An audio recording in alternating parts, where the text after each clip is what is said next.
Have you ever taken a hike outside and just looked around at all the nature and just wondered why all the plants and animals are doing their thing? If so, join us on an adventure while we explore nature together. I'm Joshua, and this is my friend Aaron, and we're both naturalists for Five Rivers Metro Parks. Welcome to Wild for Ohio. Come with us as we learn about environment and ecosystems. And today we're at Cox Arboretum, which is the perfect place to talk about trees. Ohio is now at the angle where many of our trees stop photosynthesis. When the leaves stop producing the sugar, they release a hormone causing them to fall.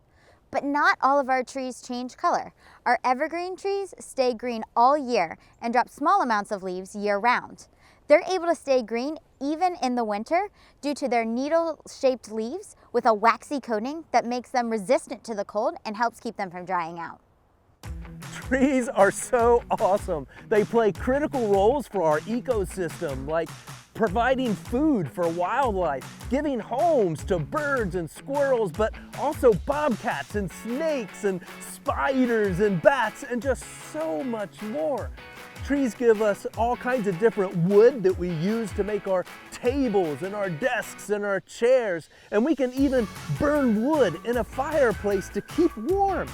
Science tells us that walking in a forest actually helps us with our mental health and helps reduce stress and relaxes us. Trees are super important. Before European colonization, much of the state was covered in forests. However, about 100 years ago, nearly all of Ohio was logged and cleared for farming and mining. But thanks to conservation, nearly 30% of the state is now covered in forests. And it's made up of many different tree species like oaks, elms, maples, hickories, ash, cherry, dogwood, locust, and many, many more. You can actually probably find some of these in your own backyard. Trees act as habitats for a variety of species.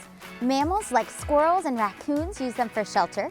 Squirrels will make dense nests of leaves in the tree, while raccoons will seek out cavities in the tree's trunk. Birds not only make nests in trees, but they use things like sticks and twigs as building material. And although you may not easily see them, insects like bees and other pollinators also rely on trees, as many of the blooms from Ohio's trees are an important source of nectar or food. Even fungi rely on trees as a habitat. When the fungi combines with the tree's roots, it's able to access sugars produced by the tree. And in return, the fungi make it easier for the tree to access nutrients and moisture in the soil. Now, there are some animals out here that depend on certain species of trees, and they can get sick. Just like we can get sick and have to go to the doctor sometimes, trees can get sick. And if the certain species of trees dies, then the animals that use that species also dies. We used to have a really cool tree all over Ohio called American chestnut, but then an invasive fungus was brought over and introduced and spread throughout Ohio and killed most of them. Thank goodness we have many species of trees, because if we only had one, then there would be no forest. And now we have this little green beetle called an emerald ash borer. And it lays eggs in the trees, and its babies will grow up. They kind of look like caterpillars, and they move through the region of cell division right behind the bark, the only living part of the bark, and they just gobble that up. Well, that kills the tree. So that's why it's important that we protect biodiversity, so that we have many kinds of different plants and trees out here to keep our ecosystems going and healthy. As you can see, many species make their homes in trees, but the closest relationship that trees have with animals actually involves the food chain. Everything in nature goes through a cycle. You may have heard of the water cycle or the rock cycle, but nutrients actually travel in a cycle as well. Trees contribute nutrients to animals by taking power from the sun and turning it into energy.